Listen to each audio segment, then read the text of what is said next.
E o próprio código estabelece as causas em que a questão de territorialidade vai prevalecer em se tratando de competência de arbitramento da ação em decorrência do foro ou do local do acontecimento dos fatos. Artigo 88. É competente a autoridade judiciária brasileira quando? Olha só. Esse tem um fato envolvendo o direito internacional. Neste fato de direito internacional, eu vou fazer agora análise com uma perspectiva processual, artigo 88 do CPC.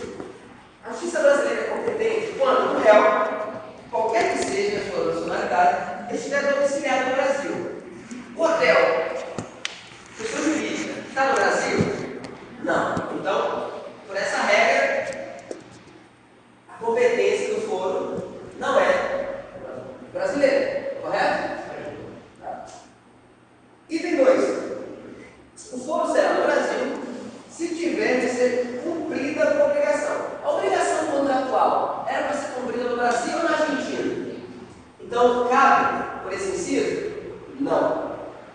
Inciso terceiro. A ação se originar de fato ocorrido ou ato praticado no Brasil. O ato da compra da hospedagem foi feito no Brasil? A agência de viagem era brasileira? É. A prática do ato da compra foi aqui? O fato ocorreu aqui? Não, ocorreu lá. Então eu tenho aqui uma competência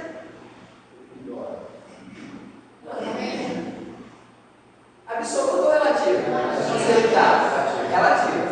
Então os primeiros incisos aqui da artigo 88, esses vão tratar de uma competência chamada competência relativa. Olha o parágrafo 1. Para fim disposto no inciso número 1, esse, o réu, qualquer que seja sua nacionalidade, se estiver domiciliado no Brasil. Então, o argentino que estiver no Brasil, não interessa a nacionalidade, foram processados de gado, foram brasileiros.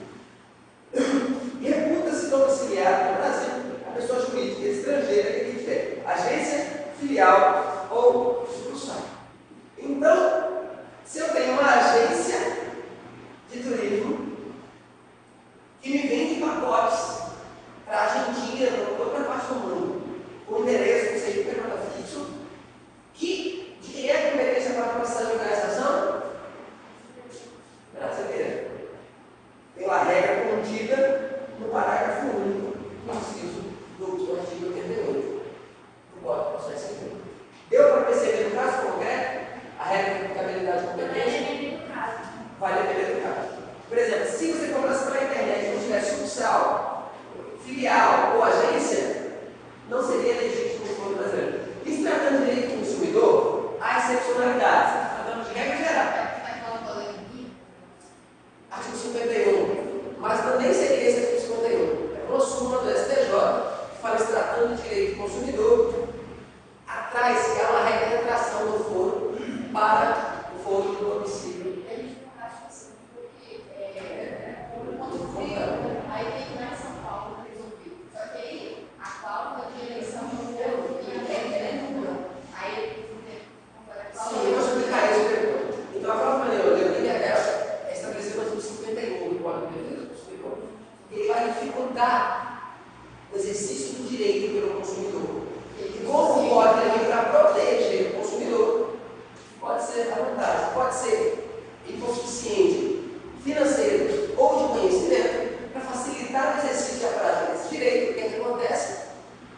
A lei estabelece que o foro adequado para a concessão de julgar ações com relação ao consumo é o foro do consumidor, porque é o intuito do Código de Proteção. Bom, artigo 89. Compete à autoridade judiciária brasileira, com exclusão de qualquer outra. Eu estou tratando de que tipo de competência? Absoluta. Então veja, o artigo 88 se refere à competência relativa, ao passo que o artigo 89, competência absoluta.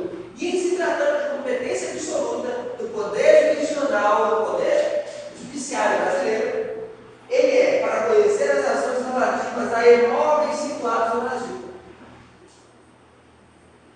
Digamos você, Ana Paula, é italiana, é o seu porte aí, tamanho, altura, né? E veio no Brasil desfilar.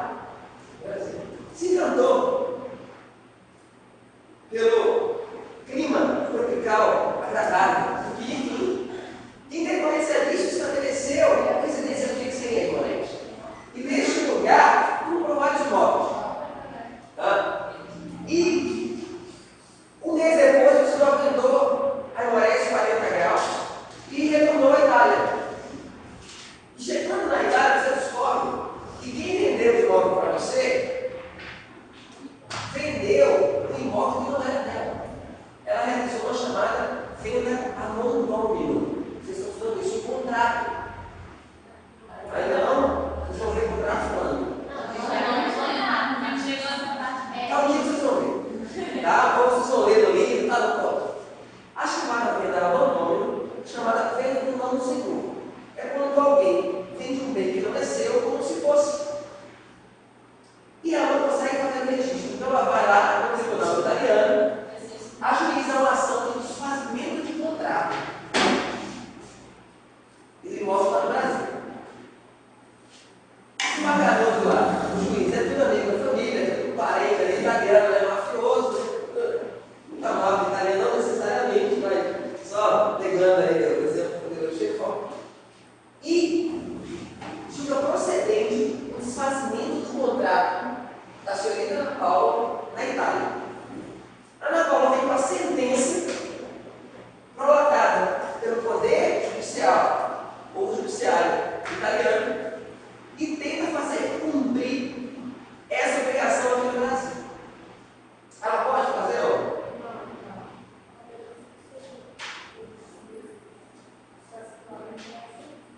Tá, deixa isso no ar. 2. Proceder, inventar e partilha de bens situados no Brasil, ainda que ocupou da herança de estrangeiro e tenha residido fora do território nacional. Digamos que a própria Ana Paula morra, bateu as bolas, morre. E o que acontece com os bens dela no Brasil? Se ela morreu na Itália, e o Código de Processo italiano fala que no local da morte é o de processo, então o foro competente para processar o inventário é o foro italiano. O que vai acontecer com os bens partilhados, com os bens existentes no Brasil? Vai ter que se abrir o inventário no Brasil para inventariar somente aqueles bens aqui existentes. Por quê? Porque a competência exclusiva para processar e julgar inventário de bens situados no Brasil ou bens imóveis é da Justiça Nacional. O governo fala: ação intentada perante o tribunal estrangeiro não induz litispendência. O que é litispendência?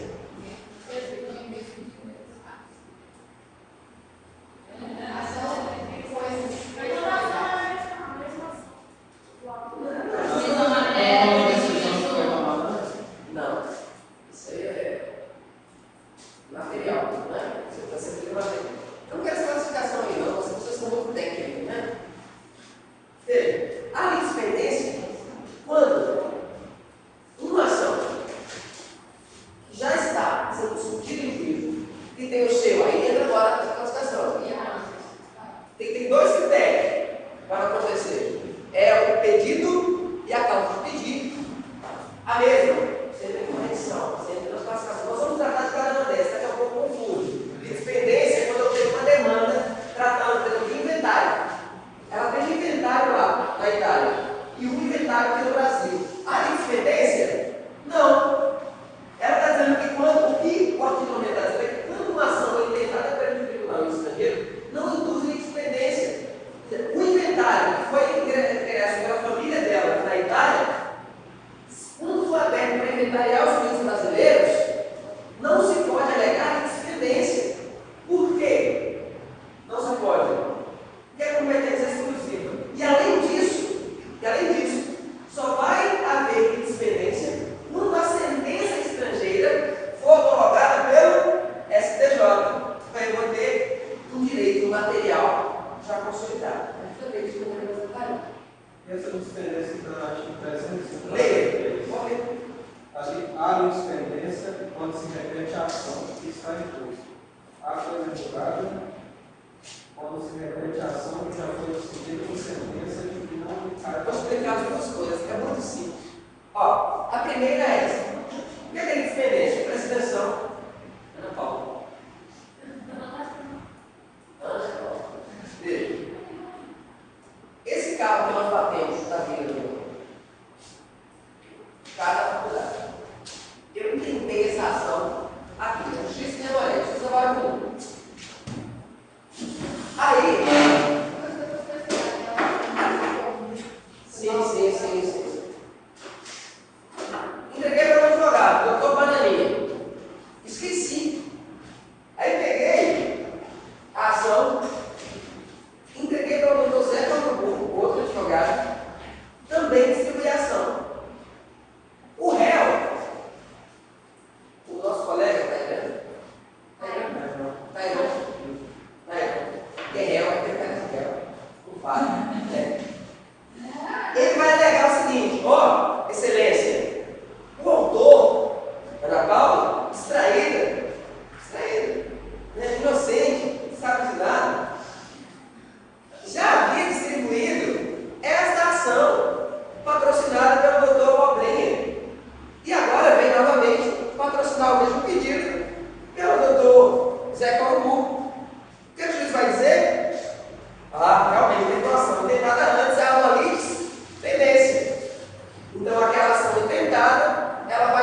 Na questão da coisa julgada, é diferente. Digamos que essa é a primeira ação implementada por ela, não obteve êxito. Provou que ela realmente, por ser inocente, não sabia de nada, não tinha direito algum. Aí depois ela é inconformada com essa decisão, não recorreu à decisão e tentou com essa nova ação. Olha só, não existe mais ação, transitou em julgado. Ela vai e entra com a mesma ação, porque mudou o juiz da comarca, por exemplo. Aí você é o seguinte: não, excelente, a distraída já avisou essa ação, o juiz foi julgado totalmente improcedente e, em decorrência disso, deve ser extinto o processo sem resolução do mérito por haver coisa julgada. Se você for olhar no artigo 267, 269, fala. Foi mal. Artigo 267, 269 fala da extinção do processo com resolução do mérito e sem resolução do mérito. Tá? Então, vai ser extinto sem resolução do mérito em decorrência de coisa julgada material. Entendeu a diferença entre o outro? É muito simples. Tá? Na litispendência, as duas ações são vivas, só que uma entrou primeiro que a outra. Na coisa julgada, eu já tenho uma ação que já foi processada e julgada, e depois eu vou responder o pedido para ser apreciado.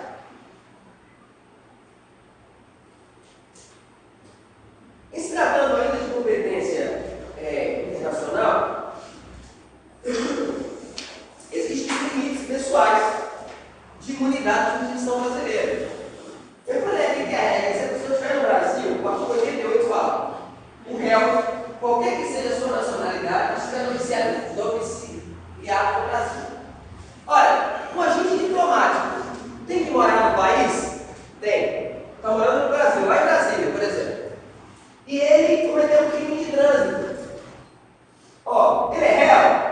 É. Ele é de outra nacionalidade? É. Chinês, por exemplo. Está domiciliado no Brasil? Sim. A regra de competência do foro é aplicada a ele? Não. E a exceção da imunidade em decorrência da pessoa. Porque ele pertence, ou ele é o chefe de Estado, ou ele é o agente diplomático, ou é uma organização internacional. Então, essas pessoas, em decorrência da essência, elas deixam de responder no foro brasileiro pelos atos cometidos. Entendeu? Mas eles vão responder? Hã? Mas eles vão responder, no caso? Não foi No Brasil, não. É. Por exemplo, Não. Ele vai ser processado e julgado no país. Então, quando isso acontece, esse crime é cometido. Mesmo o crime sendo cometido no Brasil? Sim. Aí Ele vai por quê? Isso vai aplicar a mesma regra do artigo 89, tá? Com exceção do artigo 90 e a interpretação extensiva vai se tratar de competências constitucionais dos artigos 100 da Constituição. Vamos chegar lá. Veja. tem alguma coisa a ver com essa negação do exequato? Negação do exequato. Não, vamos pegar o contexto. Tá, o que é que tem o contexto? Não, é porque a gente notou uma questão sobre o artigo 89. Sim. Aí está assim, em seguida, competência privativa ou exclusiva? Isso, exclusivo. Você está falando de competência exclusiva. Então, em regra, a competência brasileira seria exclusiva. Não é, excepcionalmente, os casos que se envolvem agentes diplomáticos, o chefe de Estado, ou organizações internacionais. Por exemplo, um agente da OIT que veio ministrar uma palestra no Brasil comete algum crime. Tá? Então, se ele representa ali aquela entidade internacional, ele é agente, enquanto agente, digamos que ele cometa um crime de ofensa, de racismo, etc. Então, quem vai processar? Ele é geralmente o Estado brasileiro, o consulado brasileiro, naquele país do agente, ele contrata o escritório de advocacia para fazer o processamento da ação no foro competente. É porque aquela pessoa que a questão de relativa ao concorrente. Isso. Aí, suponhamos que essa concorrência ela possa deitar. Certo. Aí, o STJ propôs ao formato, relatório, propôs a ação e o STJ homologou. Aí ele concedeu o exequato. Aconteceu. Veja bem, Rafael, a concessão estabelecida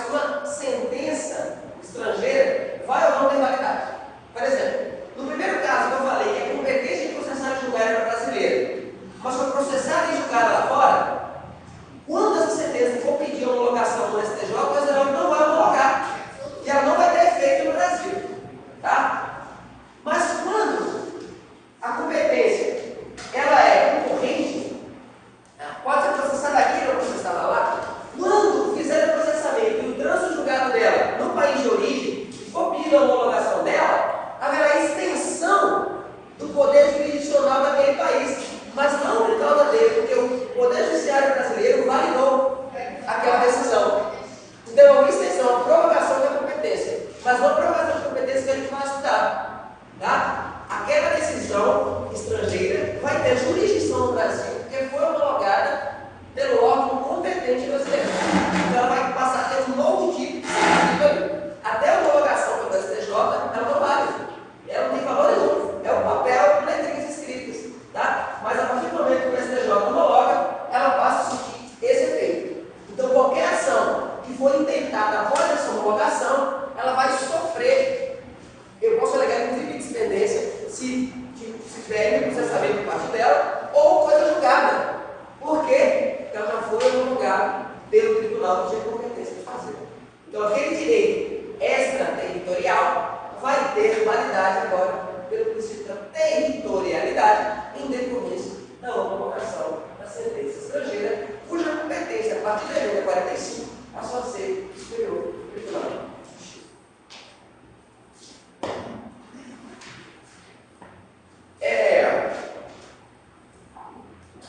Uma coisa muito interessante agora. Existem exceções quando essa questão do agente diplomático, das relações internacionais é do chefe de Estado. Então, se esse chinês cometeu um crime de trânsito, mas não, eu quero ser processado de cara no Brasil. Então, se a pessoa imune, o agente, renunciar à sua imunidade, o caso dele pode ser apreciado pela Justiça brasileira. Então ele vai ter que ter um ato declaratório de vontade de dizer que quer responder o processo aqui. Então ele pode renunciar, se ele renunciar à imunidade. É pessoal. Em regra, ele não vai responder porque ele está protegido, ele é imune. Mas se ele renunciar à imunidade, ele vai responder. Talvez os três brasileiros sejam melhor do que a lei chinesa, por exemplo, vai mandar ele cortar a mão, o braço, o pescoço. Mas uma vez sentenciada, não é chegada a pessoa sim é isso. Aí quando a gente estudou a questão da imunidade parlamentar, falava assim que estaria na sua função da pessoa, então ele não pode renunciar. E aí, essa é a diferença. Não, essa é diferente porque eu estou falando de agente. Tá bom? Agente. Ó, por que ele tem proteção? Porque ele é ministro, porque ele é chefe de Estado, chefe de delegação, entende? É porque quando você está ligado à função, aí eu acho que ele não precisa renunciar. Pode, porque ele pode responder pessoalmente. A resposta é pessoal. Tá? E também sendo pessoal, antes quando eu tratei das exceções, eu escrevi lá, ó, em cima. Na segunda folha, limites pessoais, imunidade da eleição. Então, em se tratando de pessoa, em haver renúncia, pode haver a resposta de processamento. Nesse caso, dele ser julgado, se ele renunciar, né, a prerrogativa dele da imunidade, mas aí não é porque ele tem a cidadania, né, porque ele é diplomata. Né? Só que renunciar. Exatamente. Tá. Eu tenho que mostrar desenho. E uma outra coisa, em se tratando de estrangeiro, mesmo tendo imunidade, não vai se aplicar pela regra do artigo 88, se estiver imóvel no país. Aí você.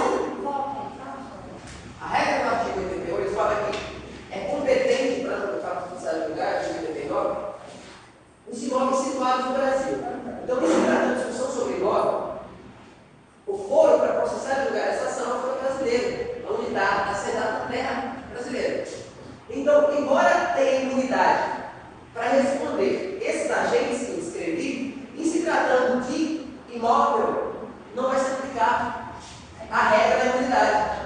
Entendeu? Então, eles vão responder, vai ser processado e julgado qualquer função não prevista realizada aqui no Brasil, não no país de origem. Bom? E a outra é se, aquela somente que falou, se a pessoa imune tem nacionalidade brasileira, então, pela regra da nacionalidade, ele também vai responder. Então, grave essas 4 exceções quanto à inaplicabilidade da imunidade, que é 1. A pessoa renunciar, 2. Versar sobre bens imóveis, 3. A atividade comercial ou profissional for no Brasil, 4. Se o imune tiver a nacionalidade brasileira. Então, as regras concernentes à aplicabilidade do declínio do foro vai ser afastada em se tratando desses 4 casos. Perfeito? Prossigamos. O que determina a competência de alguém? Não é o nível de escolaridade do juiz, né?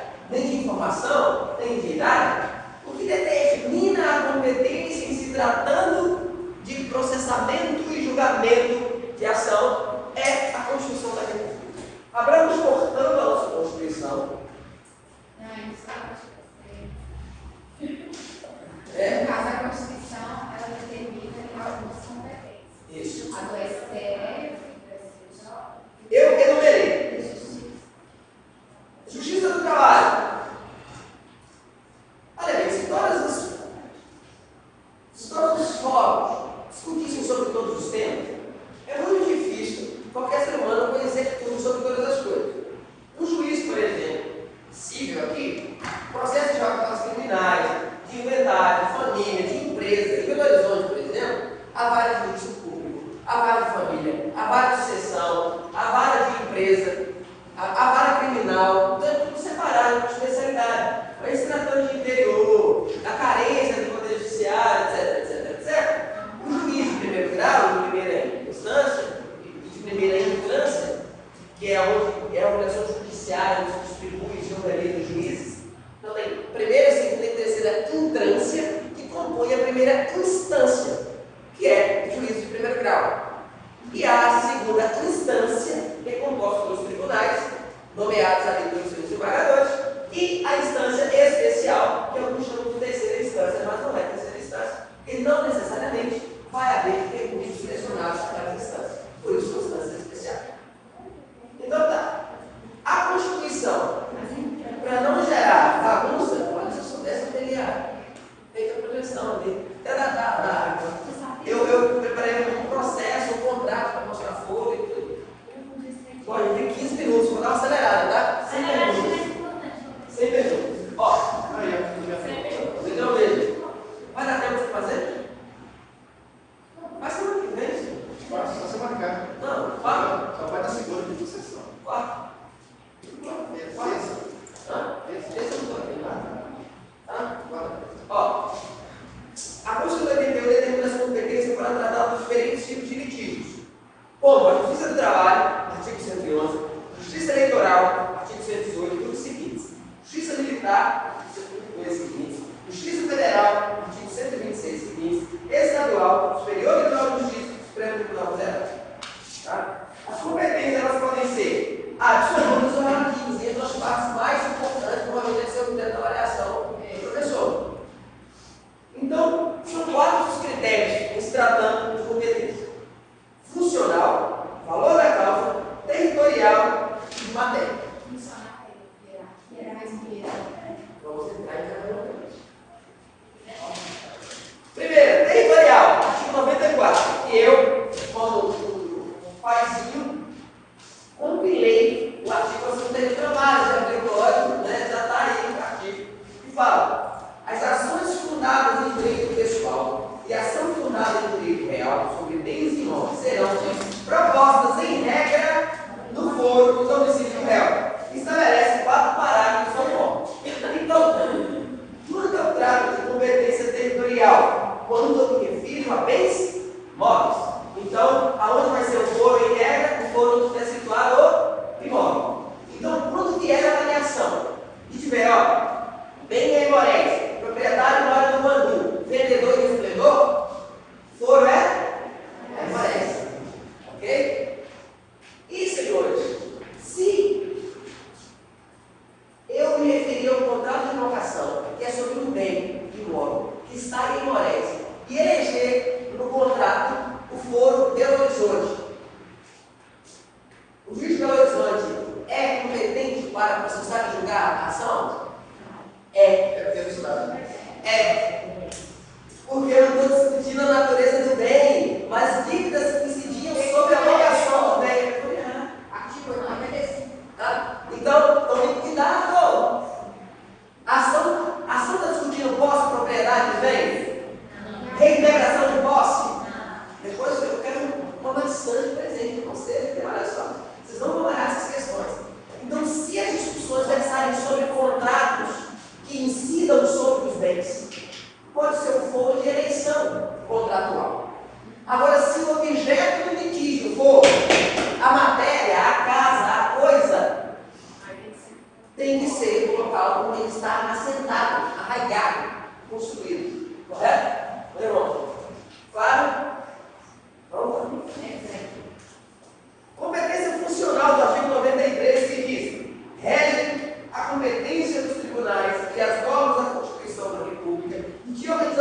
judiciária. A competência funcional do juiz de primeiro grau é disciplinada pela escola. E é o que eu falei. Eu tenho regras constitucionais, e nós estudamos isso em direito constitucional, de que a competência é exclusiva para apresentar projetos de lei para a organização judiciária, é exclusiva do Poder Judiciário, embora não seja função principal do Poder Judiciário, porque a função principal dela é processar e julgar demandas, mas se trata da sua organização, a competência é exclusiva do Judiciário de fazer.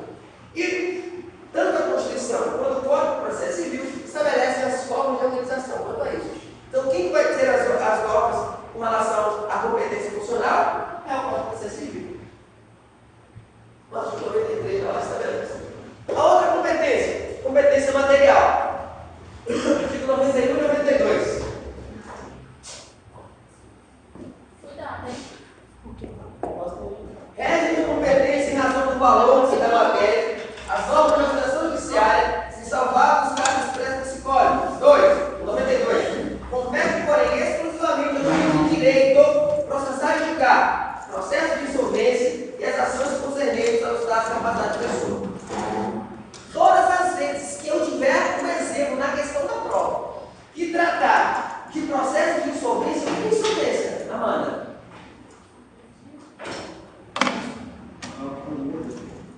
Não, eu tenho dívida de insolvência. É uma pessoa que tem um sorrisal, um sol, cara. O patrimônio dele tá. Ah, exatamente isso. Olha, a insolvência, é quando o meu, não é uma linguagem homossexual, é quando o meu ativo é menor que o meu passivo. Entendeu? Ou seja, a minha dívida é maior do que o patrimônio que eu tenho para cobrir lá. Isso é o estado de insolvência. Insolvência é a bancarrota. Bancarrota. Falência de uma pessoa física. Então, quando a pessoa física está fufu, ela está insolvente. Tá? Em se tratando de pessoa jurídica, ela está falente, falimentar. Não sei, quando entra em concordata, é derivado. Não existe mais concordata. Tá, mas Desde a lei conseguiu 101, tá? A recuperação judicial. As duas maneiras pelas quais uma empresa pode continuar existindo estando nessa situação ou deixar de existir. A recuperação judicial ou o processo alimentar. a concordata é usada assim, por expertise. Não é algo de direito comercial, não vamos tratar, vamos ganhar tempo. Tá. A outra, o valor da causa. Por que o valor da causa? O valor da causa e a própria natureza da causa vai estabelecer o tipo de competência. Por exemplo,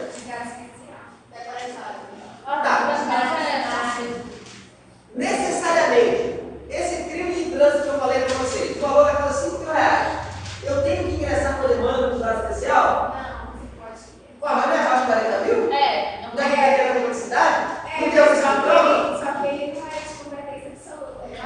Você pode justificar. Mas discute-se se, e a reforma do Código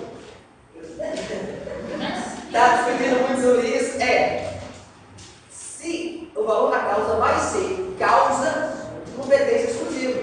Ora, se eu estabeleço um procedimento especial limitando o valor da causa, por que eu vou entupir uma vara comum com um processo de R$5.000? Então não faz sentido. E uma outra coisa que se aplica também à lei do valor da causa é a especialidade da matéria. Por exemplo, crime de trânsito, artigo 2.7, alguma coisa, então 273, processo civil, ele tem um rito diferente, chamado rito sumário. Então, além da competência, ele vai estabelecer um rito pelo qual é tramitado determinado tipo de ação. Então, eu tenho que observar na lei do valor da causa a matéria, a especialidade de que trata o determinado tema processual. Está claro? Está claro? Claro, com o nome do sol. Veja, a competência material é muito interessante, porque eu não posso substituir uma notícia de crime ou uma queixa-crime, que queixa é feito pela autoridade policial. Eu não posso entrar com uma ação de crime contra a honra, injúria e calúnia de informação, num determinado tipo de crime. Se a reparação é civil, eu tenho que primeiro identificar o autor naquela infração penal. Então eu tenho que fazer uma ação criminal. Então eu não posso distribuir uma ação criminal numa vara trabalhista ou numa vara civil. Então a competência em relação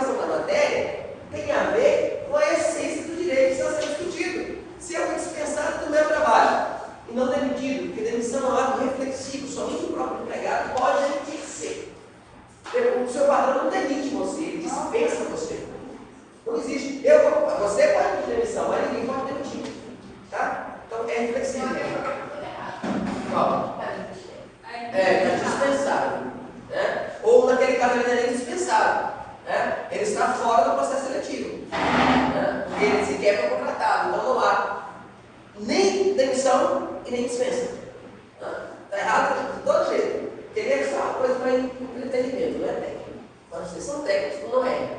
Então, em se tratando de uma dispensa, seja motivado ou imotivado, se constar isso no direito do trabalho, eu não posso pegar essa cobrança de horas extras, saldo de salário, 13º, férias, chegar lá, ali no Braulino e pedir para aquele time da empresa pagar. Por quê? Porque a competência de processo não gera da justiça do trabalho, porque o artigo 115, o artigo 111 da Constituição estabelece como competência exclusiva para o processo de geração de escalação ao direito do trabalho, a justiça do trabalho. Tá? Quanto que uma competência é relativa, senhores?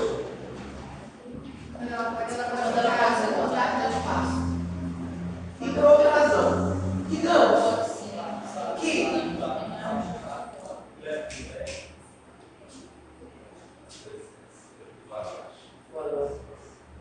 que essa ação de discussão do aluguel, por exemplo, tinha um foro em Belo Horizonte. Mas eu, que sou o dono da ação, estou cobrando da Gabriela o aluguel que ela me paga há 14 meses, né? Essa madruga, 14 meses de aluguel. Eu entro no foro de Emoreste, eu sei que ela mora aqui, não é mais fácil citar. Olha, o foro de eleição, que é o foro contratual, não seria o competente para processar e julgar em Belo Horizonte? Tá. Se a Gabriela, na sua resposta à minha inicial, que é a contestação, dizer que, não, excelência, o foro contratual é Belo Horizonte, eu quero responder lá. Se ela fizer isso, o juiz daqui vai declinar a competência ao juiz de Belo Horizonte em decorrência de um foro de eleição contratual. Entretanto, se ela não se manifestar através de uma peça que chama exceção de competência, tá? Vai haver prorrogação da competência do juiz de Memorés e aquele foro que inicialmente seria de Belo Horizonte passa a ser um foro de Memorés por ausência de contestação da parte interessada. Tá claro? O último tópico para eu ir embora vamos entender algumas coisas. Conexão ocorre quando duas ou mais causas tiverem o mesmo pedido e causa de pedido. O que é pedido? É o que eu quero. Alguém bateu em mim, bateu no meu carro, eu quero reparação, 10 mil reais para consertar meu carro. Qual é a causa de pedido? O acidente. O ato ilícito praticado.